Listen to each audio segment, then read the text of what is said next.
Buen día, soy Fernando Brizuela de Easy4Motion. Bienvenidos una vez más al podcast de la electromovilidad. El día de hoy tenemos aquí en el estudio a Germán Carmona. Bienvenido, Germán. Muchas gracias, Fer. Sí, es un placer para mí tenerte aquí. Te he conocido desde hace poco, desde que estás participando como presidente de Amibe, que más al rato platicaremos de esto.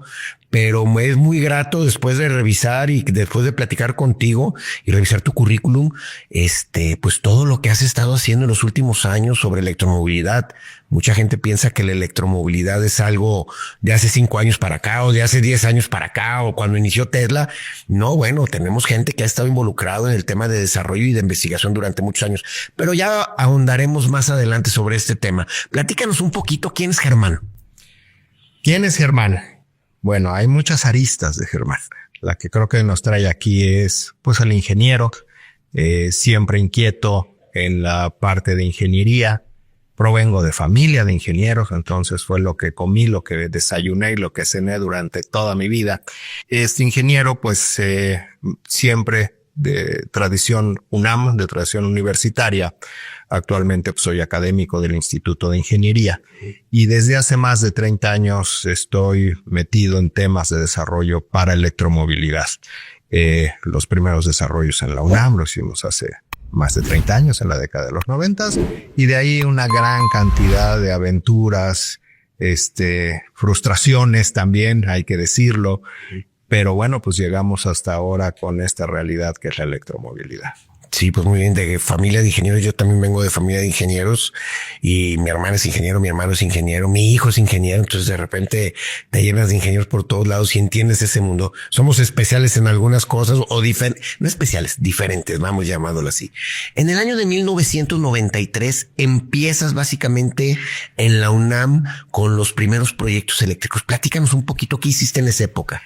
Mira, es muy curioso porque mis primeras aventuras ya como profesional en la ingeniería, es decir, recién egresado en esa época, fueron más en el área de acueductos. Y me tocó participar en el primer acueducto en México que operaba con control de velocidad en los motores que impulsan las bombas para controlar el flujo.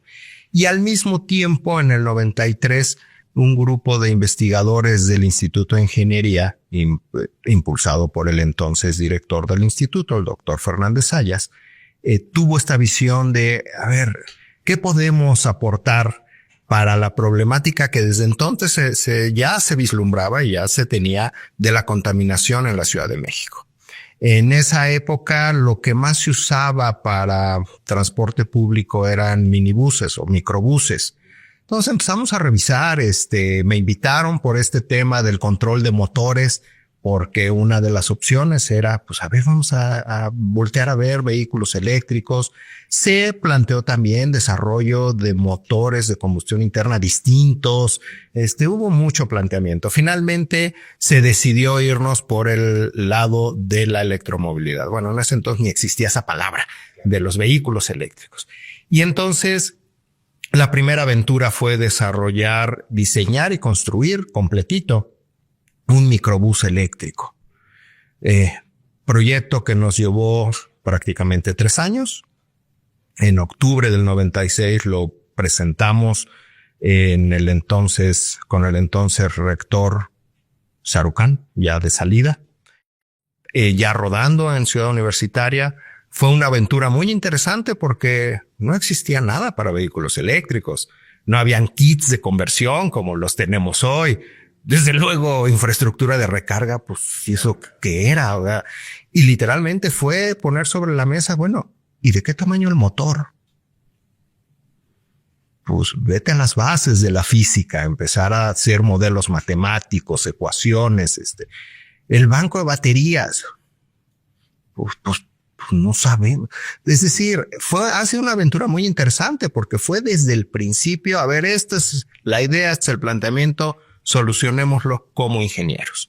Y de ahí, bueno, una aventura muy interesante en la parte de motores eléctricos, adaptar un motor industrial a un vehículo, un motor industrial cuya electrónica funcionaba en corriente alterna trifásica y ahora cómo lo hago funcionar con un banco de baterías con corriente directa, cosa que nos llevó a quemar el controlador 3-4 veces, controlador de origen alemán.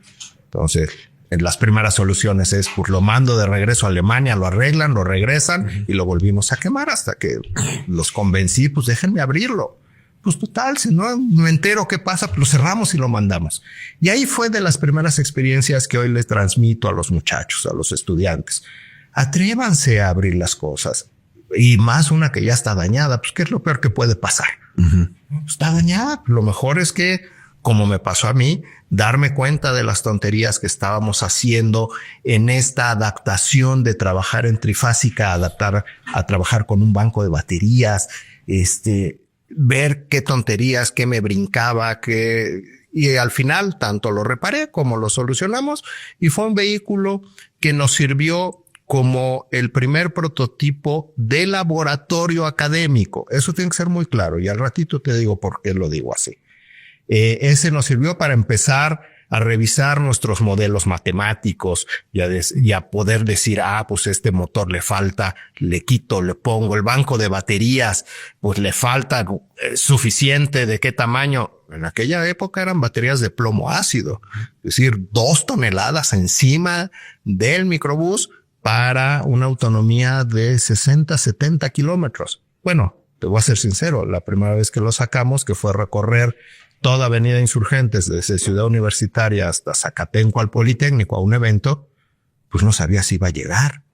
No teníamos ni idea cuánto podía recorrer. De hecho, nos los llevamos en plataforma y ya lo regresé por su propio pie hasta Ciudad Universitaria. Es decir, ha sido una aventura muy buena. Y a partir de ahí, ese fue nuestro laboratorio con ruedas. Se convenció al siguiente rector de la UNAM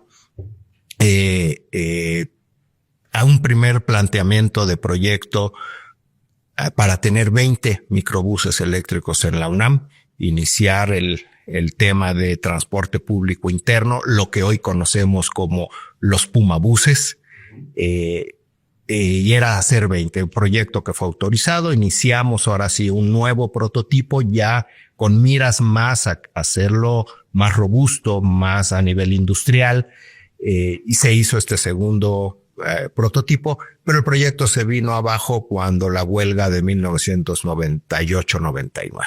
Entonces fue otro prototipo ya con mejoras, operaba mejor. Ahí tomé decisiones que el primero quisimos innovar mucho en temas de los motores eléctricos, era motor de inducción, que para aquella época era lo último en tema de control de velocidad. Le eché un pasito para atrás y el que sigue lo hice con motor de corriente directa por lo que implica la electrónica más simple, más robusta. Y bueno, finalmente se vino abajo el proyecto de los 20 minibuses para la UNAM por la huelga del 98-99, pero este prototipo lo acabamos con apoyo de la Ciudad de México, con el entonces primer jefe de gobierno de la Ciudad de México, Cuauhtémoc Cárdenas, y se puso en servicio una temporada en la Ciudad de México en el bosque de Chapultepec para dar servicio entre primera y segunda sección. Una prueba muy interesante porque había pendientes muy fuertes ahí, la subidita por Chivatito. Fue maravilloso, todo trabajó muy bien y luego lo regresamos a la UNAM, lo recuperamos debido a algunos accidentes del tren ligero al otro lado de la ciudad, en Tlalpan. Lo pongo a colación porque esto fue una decisión más política. ¿Por qué lo traigo a colación? Porque la electromovilidad no nada más es un tema técnico, va de la mano muchas veces con temas de decisiones políticas, particularmente cuando hablamos de enfoque transporte público. Si no hay una decisión política, no hay implementación, aunque la tecnología sea viable. En aquella época estaba muy limitada por los 60 kilómetros de autonomía, pero de ahí empezamos ya un camino muy sólido en tema de desarrollo para la electromovilidad. Muy interesante. Fíjate que ahorita que mencionas el tema político, a mí me ha tocado conocer estados, por ejemplo, vamos llamándolo así, Sonora, en el caso de Hermosillo, que tienen una flotilla muy grande entre camiones de basura, entre patrullas, diferentes vehículos y diferentes flotillas que tienen. Y es porque el presidente municipal es amante de la electromovilidad. Entonces su bandera es electromovilidad. La gente que votó por él le gusta esa faceta de él y entonces se ha metido con toda la electromovilidad. Pasaron de tener 80 patrullas públicas para lo que es el área de Hermosillo a 280.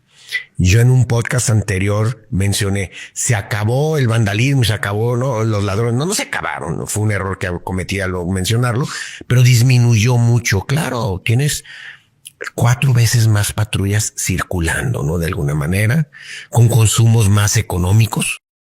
Sí, que al final de cuentas no se te incrementa el gasto. Lo que es el gasto de gasolina, yo creo que va a la par casi del doble o el triple de patrullas en la parte de electricidad.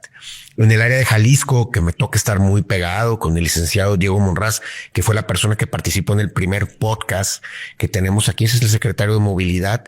También, o sea, es una persona muy resiliente y con mucho liderazgo. Y al final de cuentas, muchas de las líneas nuevas que están llegando a Jalisco son eléctricas. Y Jalisco se está convirtiendo, el área metropolitana de Guadalajara, pues un referéndum a nivel nacional. Tuvo la primera línea eléctrica en Tonalá y ahorita han llegado nuevas líneas. Pero bueno, me gustaría platicar un poquito acerca de las tecnologías que desarrollaste. Ahorita me decías que desarrollaste unas que querían cambiar el motor o que querían desarrollar con hidrógeno y todo lo demás. Me gustaría escuchar, sobre todo, fíjate que me interesa mucho. Hay gente, ya me pasó en una conferencia que de repente di la conferencia de electromovilidad y ya le dije al final de cuentas, cerré y dije, el futuro es eléctrico, gracias por participar. Y preguntas y respuestas, y en uno se para uno y me dice, ingeniero, no es cierto, el futuro es de hidrógeno. Bueno, no nos quisimos poner a discutir, y no discutir, son tecnologías diferentes y tecnologías que se complementan para diferentes aspectos. A ver, platícame de las diferentes tecnologías y tus puntos de vista y qué futuro tiene cada una de ellas. Bueno, en esta aventura,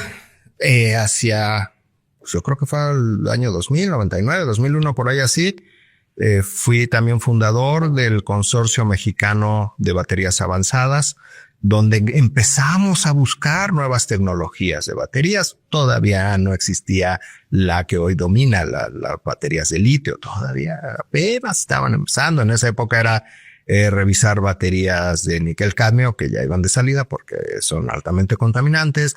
Las que eran muy buenas en esa época eran las baterías de níquel hidruros metálicos. Y seguimos avanzando. O sea, en 2005 empecé a participar en la Red Nacional del Hidrógeno, también como miembro fundador, y revisar este tema del hidrógeno, que es pues un elemento muy abundante y que promete mucho futuro. Los retos técnicos son los que lo tienen todavía en proceso para poderlo usar de forma masiva, económicamente viable. Hay mucho camino que andar. Y lo que desde el segundo prototipo, cuando el proyecto de las 20 unidades, también me interesó mucho voltear a ver en México empresas con las que pudiéramos desarrollar la tecnología nacional, no nada más comprar y poner. Esta empresa, desde entonces me acerqué con ella, Potencia Industrial, la pongo sobre la mesa porque finalmente es con quien hemos desarrollado mucho de la tecnología nacional.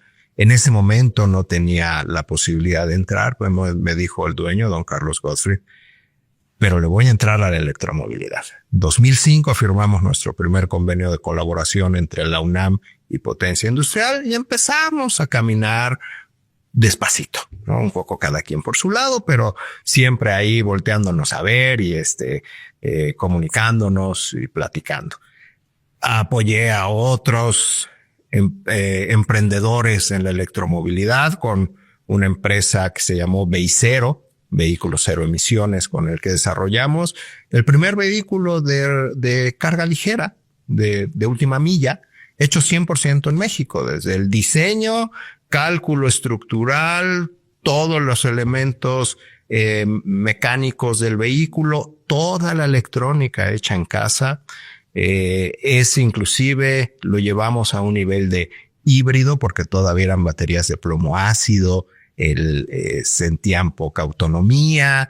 Es decir, fue para mí de los primeros proyectos en colaboración con la industria en la que desarrollamos un vehículo 100% hecho en México.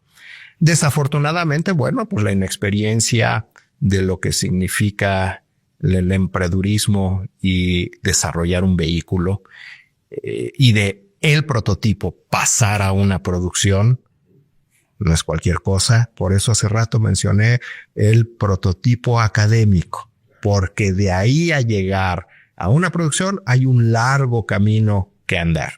A lo que voy es que desde entonces la inquietud siempre fue, ¿y en México qué? En México tenemos la capacidad de desarrollar la tecnología. Otro proyecto en el que me quedó claro eso fue aquel proyecto que por ahí del 2008, 7, 8, 9, por ahí así, lanzó la Ciudad de México con el entonces jefe de gobierno Marcelo Ebrard del taxi eléctrico para la Ciudad de México, donde había propuestas de desarrollar kits de conversión para lo que más se usaba en esa época eran Tsurus.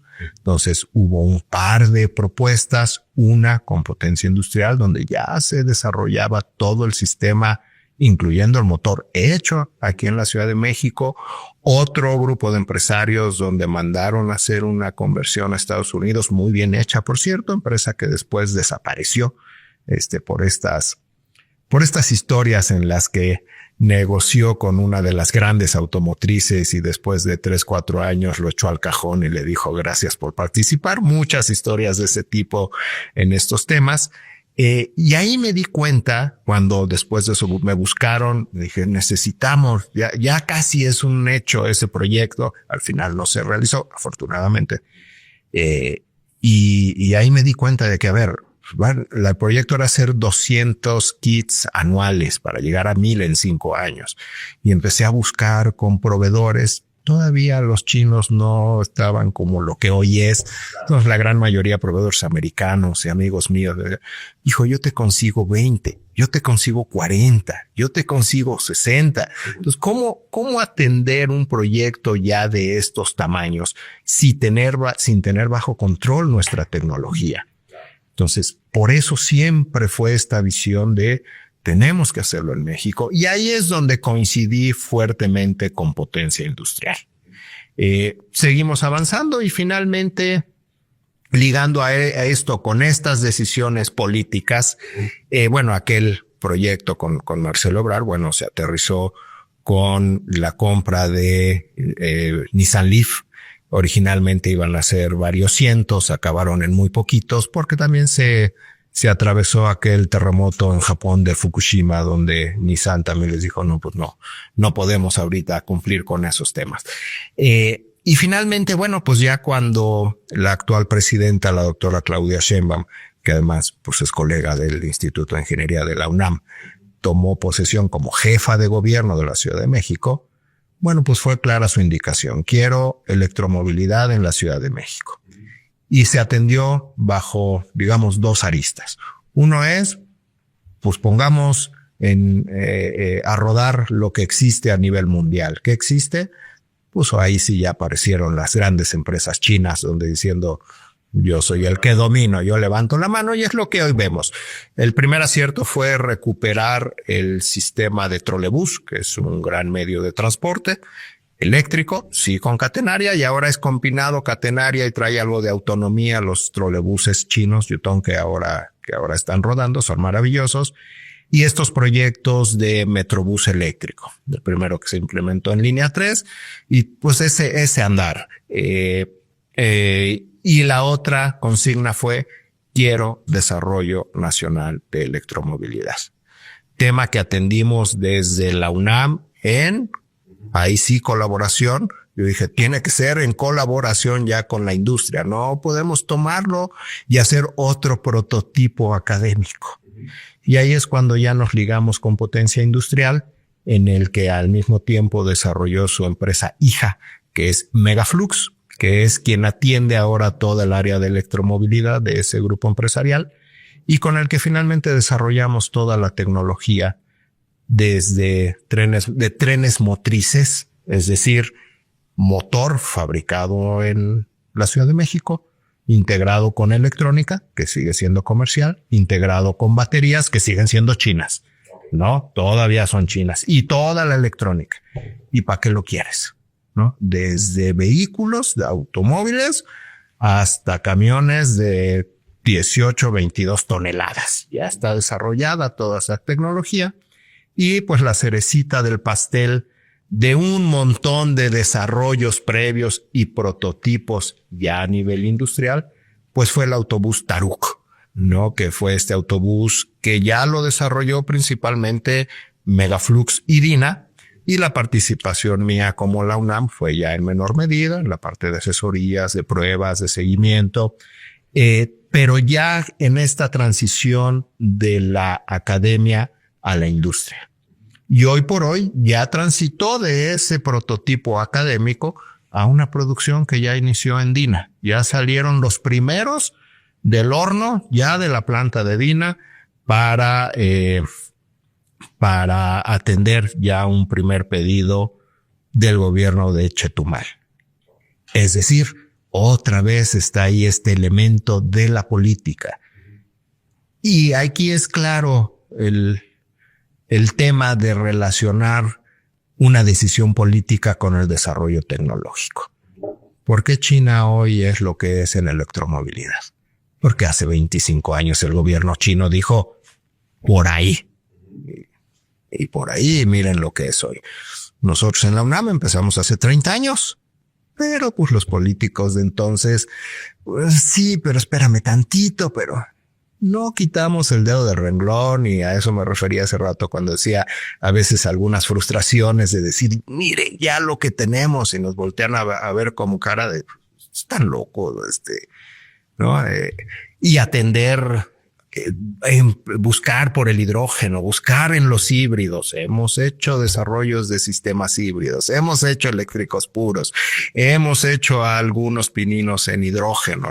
Una primera motito de hidrógeno fue la tesis de un estudiante mío hace 18 años, una cosa así. Entonces, y no es la única universidad o la única institución.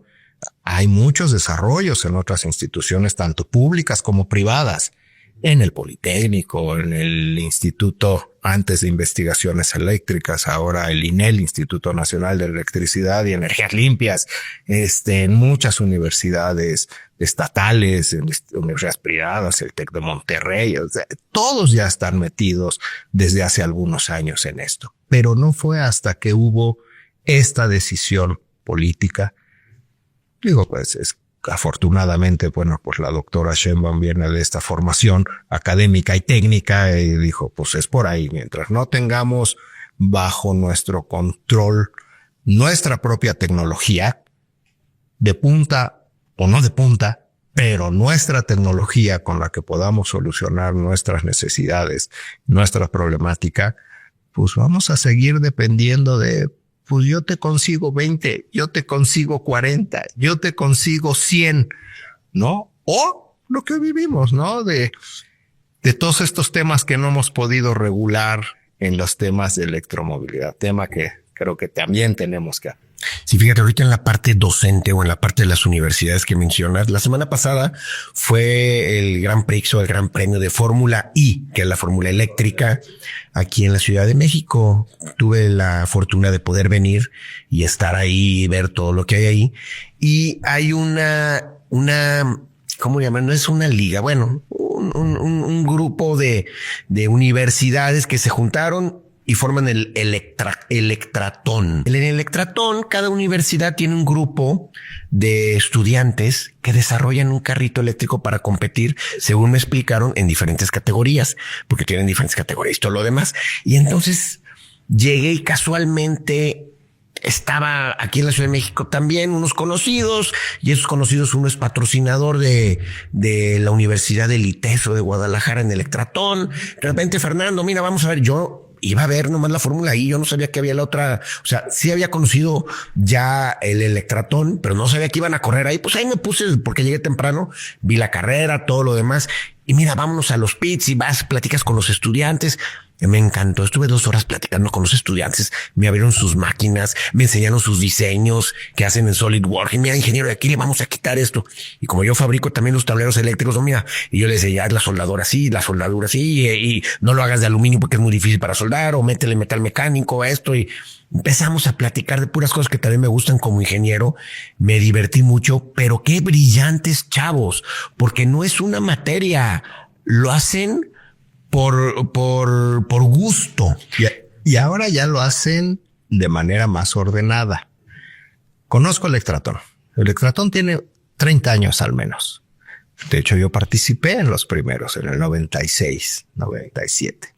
Y fue una evolución muy interesante y lo saco a colación porque eso también es fundamental.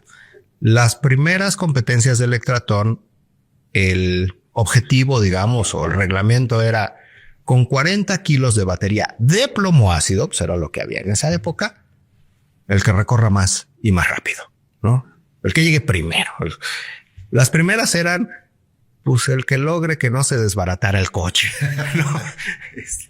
Pero era muy interesante porque era con 40 kilos de baterías.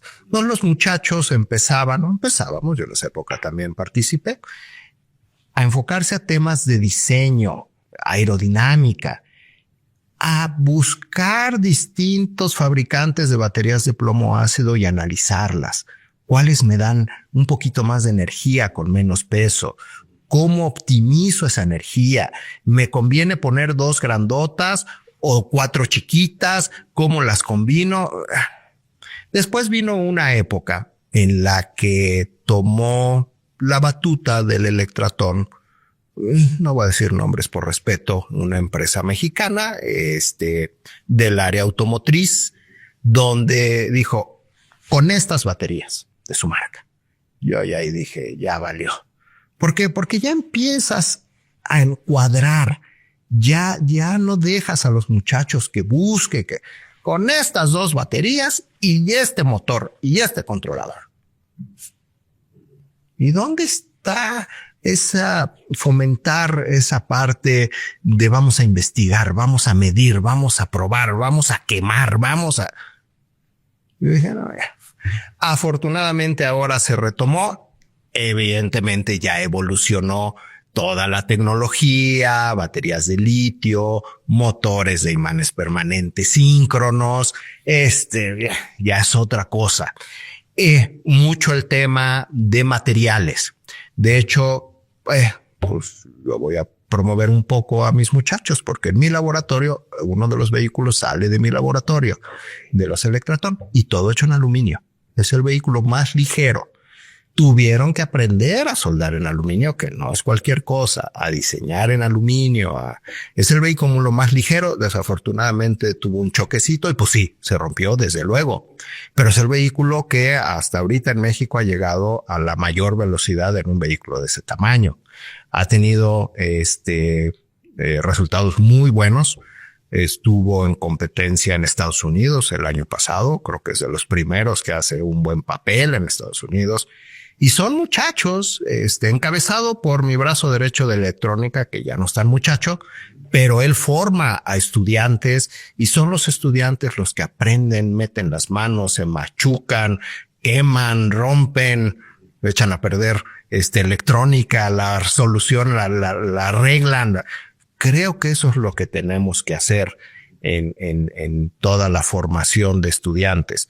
Y bueno, y en la UNAM también hay tradición de otros equipos, ¿no? La Fórmula SAE, que también ahorita ya se quedaron nada más con la Fórmula SAE en versión eléctrica. Ya la de combustión interna ya la dejaron. Muchos años participó la UNAM en Fórmula SAE de combustión interna. Aquí ya ahora es eléctrica. Ya a diferencia de Electratón, que también hay otra que es Fórmula Shell, que es igual un vehículo eléctrico. Esa me gusta mucho porque el objetivo es, tienes que hacerlo funcionar con tu electrónica. Okay. No compro y pongo, no. Diseño, hago mis PCBs, hago mi electrónica que funcione. Hago mis BMS y que no me explote la batería.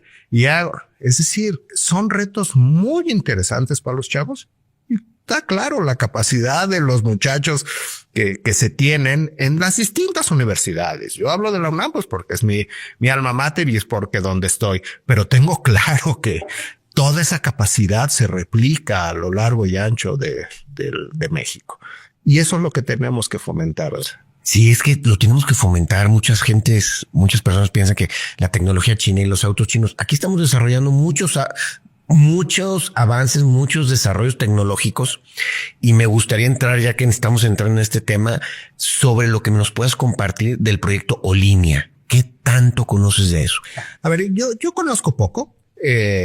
Yo estoy mucho más enfocado al tema del transporte público. Eso fue, pues desde siempre, desde el origen de la UNAM, desde lo que en su momento me solicitó, me pidieron atender con la entonces jefa de gobierno, el presidenta, y me he enfocado mucho más a eso. ¿Conozco el proyecto? Claro que lo conozco, pues digo, en electromovilidad tengo algún tiempo. He platicado con la gente que encabeza la línea.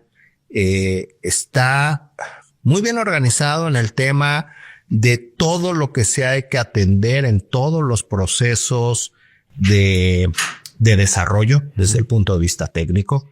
Sé que hay un grupo especializado en el diseño industrial encabezado por un gran diseñador industrial, que fue cercano a mí. Hay un equipo de ingeniería mecánica, hay un equipo de electrónica, hay un equipo especializado en tema de las baterías, de los BMS. Es decir, está muy bien organizado. Para mí es un gran reto. Para mí es, creo, un proyecto desde el punto de vista técnico muy acertado. Hay un gran nicho de oportunidad y eso, pues, quien lo ha puesto sobre la mesa es el maestro Capuano, quien encabeza el proyecto, Roberto Capuano. Él fue en su época el director de Metrobús cuando desarrollamos la primera línea de Metrobús 100% eléctrico. Es un cuate con mucha experiencia, tanto empresarial como en gobierno y con mucha visión. Es un cuate muy inteligente. Y él tuvo esta visión de decir, a ver, en México, la gente ¿qué alcanza a comprarse para su movilidad? Pues lo más barato son motos. ¿Hasta dónde? Hasta 50, 60 mil, y de ahí motos, bueno, brincamos ahí unas de $500,000, pero eso ya es otra cosa, ¿no? Sí. Pero digamos, al alcance de muchos son 50, 60 mil pesos. Y luego brincamos al automóvil más barato, que pues hoy por hoy ya está arriba de los 200,000 pesos. Entonces ahí hay un intervalo de un vacío en el mercado. ¿Qué es el que vieron? Ese nicho de mercado. ¿Qué técnicamente vamos a voltearlo ahora? ¿Qué hay técnicamente que podamos ofrecer y que podamos hacer que quepa entre los 100 y los 150,000 pesos? Y ahí esa fue la visión que tuvieron. Evidentemente, si volteamos a ver a China, que hay desde motonetas, los patines del diablo, los scooters, bicicletas, hasta lo que quieras, encontraron vehículos que hoy les nombramos mini vehículos, que es lo que propone Olinia. Y creo que desde el punto de vista técnico es un gran proyecto para la oportunidad de desarrollarlo totalmente en México. A mí lo único que me preocupó fue el tiempo que se pusieron, porque finalmente es un mini vehículo, pero no deja de ser un vehículo, y por más pequeño que sea, pues lo que implica en retos de ingeniería, en tiempos de ingeniería, es un reto importante. Yo estoy seguro que, pues al menos lo que han prometido, y recientemente vi que ya pusieron algunas fechas más claras, de llevar a la presidenta en un primer prototipo. Yo creo que es viable, y ya pasar para el 2027 la parte ya de fabricación y venta. Ya yo al menos respiro un poquito. No creo que es muy alcanzable. Creo que es un proyecto muy acertado. Sé que lo están trabajando de manera intensa, con una muy buena cantidad de ingenieros de muchas instituciones. de gran calidad, el Poli, el TEC Nacional, la misma UNAM. Ahorita estamos haciendo algunas cositas. He estado, sí, un poco participando en parte de asesoría, no metido directamente en el proyecto, pero siempre ahí a la orden, a lo que se pueda aportar, porque creo es una gran posibilidad para la electromovilidad. Y ya hemos visto en México vehículos de ese tipo. Claro, ¿no? Casi todos de origen chino. Por ahí hay esfuerzos que, aunque el origen es chino, luego pasó a Bolivia y ahora pues tienen los socios mexicanos también ya armando algo del vehículo Quantum. Es más o menos de ese tamaño. Esa es la visión. Es un gran reto porque el poder llegar a ese costo en México, en producción nacional, no es nada más cuántos produzco, sino hay que revisar toda la cadena de proveeduría, toda la cadena desde los materiales y materias primas que se requieren para producir. Un ejemplo, el motor. El motor de ese Olínea es un motor muy chiquito. Yo estimo, no tengo el dato, pero bueno, por el tamaño del vehículo deben ser motores de 4 kilowatts. No creo que sea 4, 5 o 3 de ese orden. Totalmente fabricable en México. Pero para fabricar los motores eléctricos que hoy produce Potencia Industrial para Megaflux, que en este caso son motores muy grandes, tiene que importar los bloques ya para el imán, los imantan en la planta en México, pero el bloque lo mandan a pedir a China, porque pues no hay tierras raras en México, bueno, no hay producción de eso, pues. Tienen que importar los laminados al alto silicio para los laminados de los rotores y del estator. El rotor viene, bueno, también con laminado e imanes. Es decir, la integración de toda esta cadena industrial de proveeduría de materias primas, hay que atenderla también. No es nada más que se produzca en México y a tal precio. Pues todo ese precio se va a lograr cuando tengamos integrada la cadena de proveeduría nacional. Hay cosas que seguiremos importando por un buen rato. Bueno, o sea, están ahí los esfuerzos de las baterías de aprovechamiento de litio, idealmente para baterías, ¿no? Todos estos trabajos que empiezan desde trabajos muy académicos. ¿Cómo voy a atender cómo voy a extraer y cómo voy a sacar el litio, a purificar el litio de cómo me lo presenta en México mi naturaleza, que es distinto al litio que se tiene en Bolivia, que es distinto al litio que se tiene en Australia, que tienen los chinos? Bueno, hay que hacer todos esos procesos iniciales para llegar a tener a un litio con la pureza necesaria para después pensar hacer una batería. Ya hay en la academia quienes tienen procesos para fabricar una celda de litio. Todavía ahorita importan el litio, importan el níquel, le importan dependiendo cuál versión de litio, porque hay una gran cantidad, pero ya tengo un proceso. De ahí llegar a tener una producción de baterías es un gran reto. Uh-huh. Similar a lo que hemos platicado, de hacer ese primer prototipo académico de minibús eléctrico hace 30 años a hoy, después de 30 años, y se cumplen 30 años justo, de estar saliendo de la planta de Dina del Taruk, uh-huh. Pues fueron 30 años, claro. Que en realidad, pues eso se pudo haber acortado como a 7, 8, ¿no? Hasta que hubo estas decisiones políticas. Es decir, hay que andar el camino, hay que tener decisiones muy claras, hay que tener los apoyos. En el caso del Taruk, bueno, fue un proyecto que se desarrolló, se inició en la Ciudad de México con la Secretaría de Educación, Ciencia y Tecnología. Todos los proyectos previos al Taruk, hicimos varios desarrollos, varios prototipos de motores, de trenes motrices, chiquito, más grande, hasta que se llegó a esa capacidad. Y finalmente el Taruk tuvo la visión, la doctora Shema, de mandarlo a CONACYT en la administración anterior. Uh-huh. Y finalmente se entregó a través de CONACYT, se presentó en septiembre del 2024, se entregó el prototipo y en esta administración ya brincó al nivel industrial. Ahora quien tomó la batuta y lo está impulsando es Marcelo Ebrard como secretario de Economía. ¿En qué sentido? Bueno, uno, pues vamos a convencer a los distintos gobiernos del país en, oye, busca que sea el autobús mexicano. No, por eso significa vamos a comprar el mexicano y si el chino cuesta la mitad, no me importa, compro el mexicano, no. Y ahí son estos esfuerzos de cómo le hacemos para tener un piso parejo.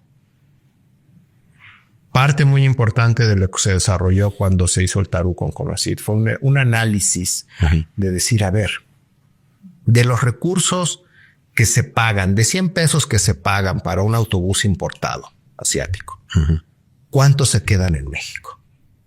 Y más que en ese momento, pues no había aranceles, 0% de arancel.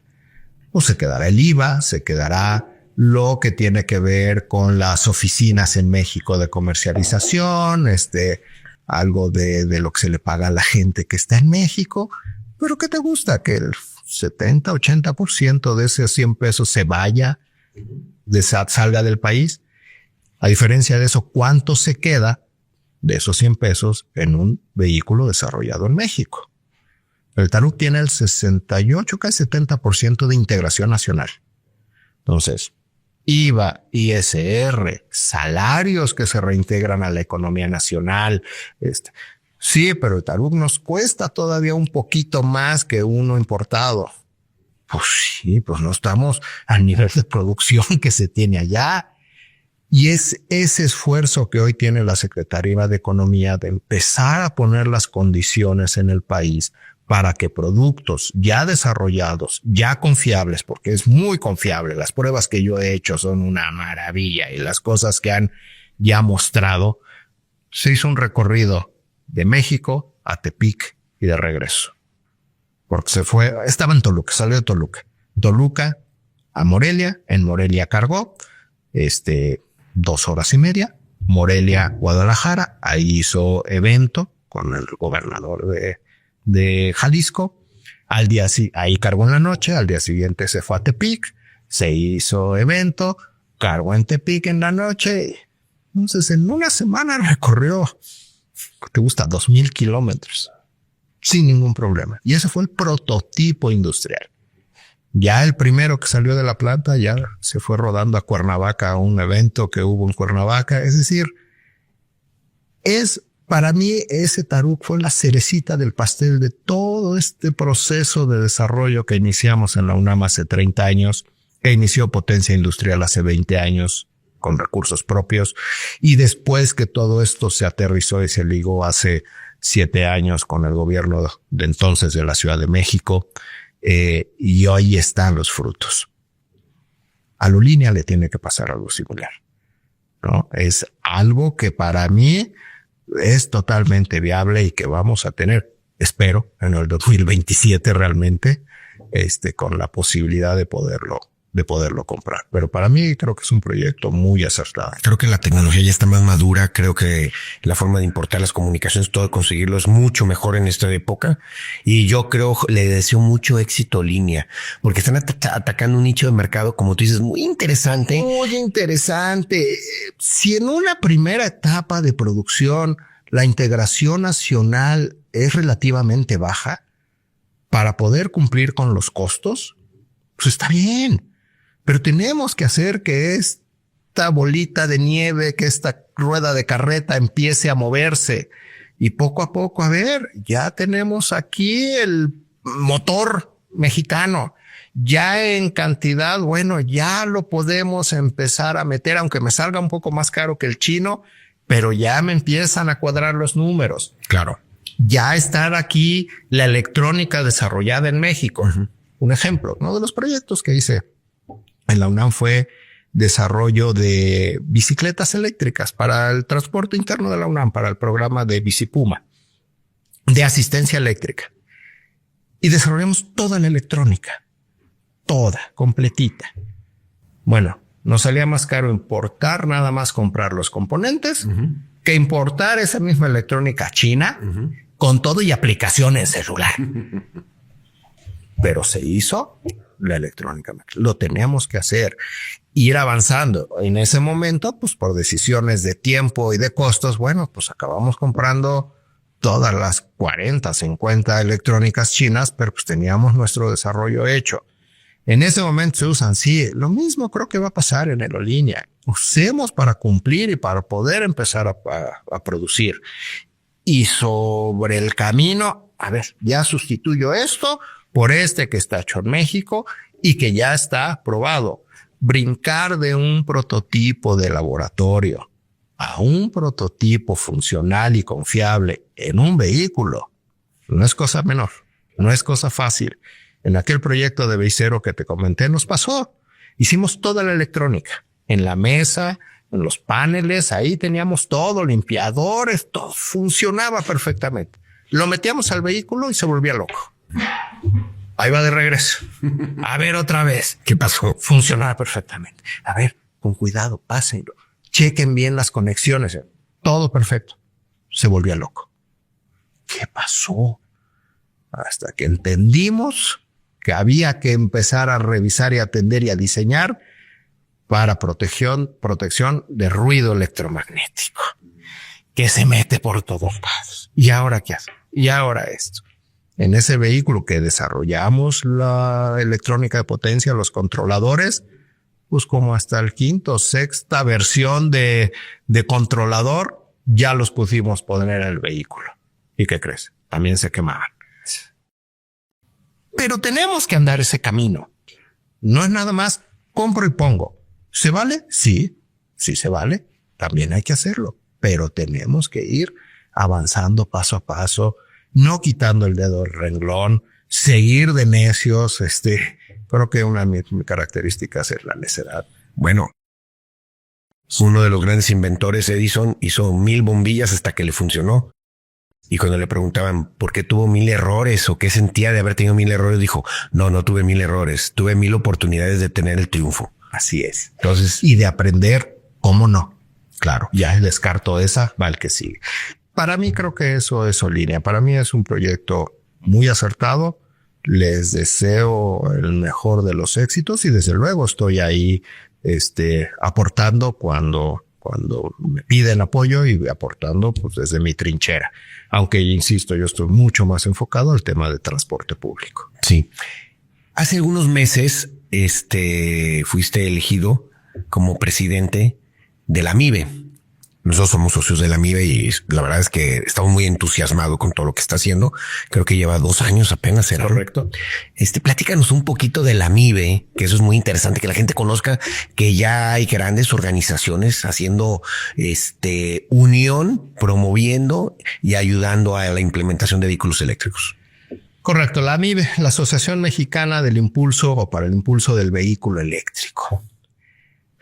¿Por qué? ¿Por qué surge? A ver, tenemos claro que el boom de la electromovilidad de hace, pues, ¿qué te gusta? 5 años para acá, 6 años, aunque, bueno, tiene mucho más tiempo cuando empezamos también a vislumbrar el tema de infraestructura de recarga.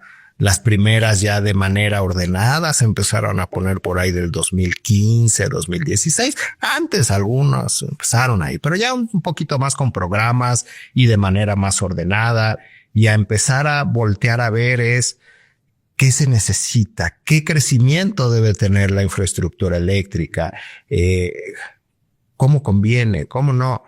Me voy a echar un pasito para atrás. En la electromovilidad se cometieron grandes errores en muchos países, que fue pues compro mi coche o compro mi autobús y llegaban y de repente, ¿y ahora? ¿Y dónde lo enchufo? ¿No? Ese ver el vehículo separado de la infraestructura de recarga para mí fue un gran error. Ese fue de los grandes aciertos con los proyectos que hicimos con la Ciudad de México. El poder mostrar que la electromovilidad es viable, inclusive económicamente viable, porque si no es económicamente viable, pues como para qué, ¿no? Cuando miras como un todo, el vehículo, la infraestructura de recarga y el financiamiento, ¿no? El vehículo, por el tipo de tecnología que trae, básicamente el culpable es el banco de baterías, es un almacén de energía muy caro. Pagas de trancazo lo que después te va a salir muy barato, que es el proceso de recarga, pero de trancazo pagas ese tanquezote de alta tecnología, a diferencia de una lata donde luego lo llenas de combustible, una lata de metal o ahora una lata de plástico, ¿no? Como le traen los tanques. Esa es la gran diferencia. Pero el costo de operación se va hasta abajo.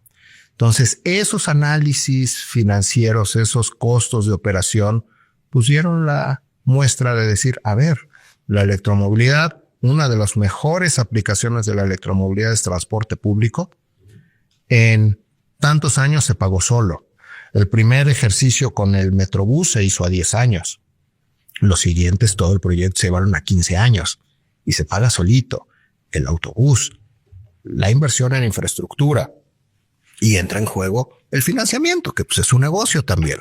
Entonces, de ahí empezamos a ver toda esta necesidad de promover la electromovilidad, pero con toda esta visión integral. A mí me preocupa mucho el que muchos distribuidores que venden automóviles eléctricos, su objetivo es vender el automóvil. Y luego ahí está la gente y yo lo hago con él. ¿Y dónde me conecto? Ay, es que no me dijeron que para poder poner mi estación de recarga, pues necesito contratar con CFE una línea, un contrato en 220 y tal, y CFE me pide esto y vas a otra oficina de CFE y te pide otra cosa. Y no, y nadie les dijo que, pero también te podrías conectar en tu enchufe. Se va a tardar más en cargar, pero funciona, ¿no? Entonces, toda esta parte que hoy ha tenido un gran crecimiento la electromovilidad, pero de manera un poco o un mucho desordenada, es uno de los objetivos de la MIBE. Empecemos a fomentar, a organizar, a promover, a enseñar, a explicar lo que es la electromovilidad y, idealmente, a influir en normatividad, en tomas de decisiones. Hay mucho que atender en tema de normatividad, en procesos, principalmente de infraestructura de recarga. El reto que tiene la electromovilidad es que, pues con una tradición de más de 100 años en vehículos de combustión interna, pues tenemos la visión de que un vehículo lo compras, recorres 400 kilómetros, 500 kilómetros y después llegas a una gasolinera y en 10 minutos tanque lleno. Entonces, pues creemos que así es el vehículo eléctrico, cuando no. El vehículo eléctrico para mí es mucho más parecido a un celular con ruedas, ¿no? Es una computadora con ruedas. Úsalo de día y conéctalo en la noche. Pero además tiene la posibilidad de tiene muchas posibilidades de procesos de recarga. Lo puedo usar 30, 40 kilómetros en el día, llego al enchufe de mi casa y lo conecto. Y en la noche recuperé esos 30, 40 kilómetros. No necesito una estación de recarga en 220 volts. No necesitaría contratar un nuevo contrato con CFE. Habrá que cuidar algunos aspectos técnicos, no pasarse a la tarifa DAC y demás. Pero bueno, esos son temas que en su momento podríamos atender con mucho detenimiento. Quiero una recarga más rápida y tengo la posibilidad, pues hago mi contrato para una estación de recarga en 220, en tarifa 2 o PDVT. Quiero una recarga rápida. Bueno, pues entonces ya estoy hablando de potencias de recarga mucho más grandes. Entonces ya tengo que revisar con CFE. Es que es para una flotilla de última milla. Es que es para 40 buses. Proyecto que ahorita estoy empujando en la UNAM. Entonces, pues estoy hablando a lo mejor de 4 megas, de 5 megas. Es decir, tenemos toda esa posibilidad y toda esa posibilidad necesita atenderse desde el punto de vista normatividad. También tenemos que voltearlo a ver desde el punto de vista Comisión Federal de Electricidad. ¿Cómo protejo mi infraestructura eléctrica? ¿Cómo aprovecho hoy lo que hay? Es evidente que el reto de crecimiento de la infraestructura eléctrica está clarísimo. Hay que crecer, pero con lo que se tiene hoy, si lo ordenamos, es muy viable atender una gran cantidad de necesidades de recarga. Si tú revisas en CENACE las curvas de demanda, pues vas a ver que en la noche tenemos un valle de consumo. ¿Por qué no fomentamos la recarga nocturna? ¿Cómo lo fomentas? Déjale un buen precio al kilowatt-hora en recarga nocturna y lenta. Con eso protejo mi distribución, con eso le saco provecho a lo que está. Pero que me quiero ir de aquí a Acapulco. Bueno, sí necesito ubicar una recarga rápida. Es decir, no es ni todo en carga doméstica, ni todo es solamente recarga rápida. Y eso es lo que de todos estos elementos parte de la AMIBE. ¿Cómo influimos en esas decisiones? ¿Cómo influimos en ordenar? Un gran ejemplo son los distintos tipos de conectores que tenemos hoy en los vehículos eléctricos. A mí me ha tocado vehículos de origen asiático que traen el conector asiático, el GBT, o inclusive que traen conector europeo, siendo un vehículo asiático. Y otros que traen vehículo con conector tipo americano. Y entonces llegan a la UNAM, a mi laboratorio donde está una de las estaciones, y me tocan la puerta. Oiga, es que no entran. Oye, ¿no te dijeron en la agencia cuando te lo vendieron que...? No me explicaron nada. Entonces tenemos que normar. Para mí, ¿cuál es el que tendríamos que tener en México? Por una decisión técnica. Para mí lo que debe prevalecer en esa decisión es el aspecto técnico. Pues es el formato americano, que mira lo que no es el que más me gusta. ¿Pero por qué? Pues porque es nuestro formato eléctrico. Es distinto al europeo, no tenemos el mismo formato que el europeo, no tenemos el mismo formato que el asiático. Entonces necesitamos normar, porque ahorita hay de chile y de manteca, y luego uno como usuario digo, ya vi que aquí hay una estación de recarga, llego y, híjole, no es compatible, ¿no? Entonces, esos son de los temas fundamentales de la AMIBE. Necesitamos crecer mucho la infraestructura de recarga, es ayudar también a entender a cómo hacemos que eso también sea negocio. Muy pronto, la semana que entra, va a haber a través de la AMIBE un webinar en tema de baterías. Entonces, también esta parte de webinars, de enseñanza, de comunicación, de aprender, todo eso es lo que hacemos en la AMIBE. Sí, muy interesante todo lo de la AMIBE. A mí me ha gustado mucho participar. Tenemos 2 años ya participando y te felicito y bienvenido como presidente por parte de nuestra empresa. Todo lo que te podamos apoyar, estamos dispuestos. Como tú sabes, nuestras oficinas centrales están en Guadalajara, pero nos la pasamos muy seguido aquí en México porque la gran mayoría de nuestros clientes están por aquí. Pues muchísimas gracias por todo, Germán. Me gustaría ya para terminar que le mandaras un mensaje a todos aquellos estudiantes o jóvenes que quieren emprender en la vida. ¿Qué les dirías? ¿Qué les diría a los muchachos? Pues que no le tengan miedo. Que no tengan miedo y que tengan esa necedad, como la tuve yo desde hace 30 años, de ver que es posible en mi caso, en la parte académica del desarrollo de tecnología, emprender en la parte de negocios. Hay grandes oportunidades, como hace rato mencionamos de Edison, ¿sí? Muchas veces vamos a fracasar, pero veámoslo como un aprendizaje y no quitar ese dedo del renglón. Hay que ser, como le digo a mis muchachos cuando se equivocan o cuando queman un circuito, digo, a ver, no importa, se quemó. Lo que sí realmente me enojaría es no entender por qué falló, por qué se quemó, y que la próxima vez que lo intentes cometas el mismo error. Es decir, ¿se vale fracasar? Sí. Aprendamos de eso, pero no quitemos el dedo del renglón. Hay que ser necios, hay que ser tesoneros y tarde que temprano, pues ahí va a estar el éxito en cualquiera de las áreas que le entre. Pues muchísimas gracias, Germán. Grandes conocimientos que has compartido con nosotros el día de hoy, y ojalá existiera más gente en este país como tú que estuvieran desarrollando todo este tema de electromovilidad, porque apenas, aunque llevas 30 años, yo digo que apenas es el inicio. Esto es exponencial. Yo lo veo en el mercado y de aquí a 30 años nos espera un gran futuro, y por ahí, como dicen, el futuro es eléctrico. Así es. Sale, muchísimas gracias por Fernando, gracias a ti por la invitación y encantado de participar. Cuando gustes, aquí estoy. Muchas gracias.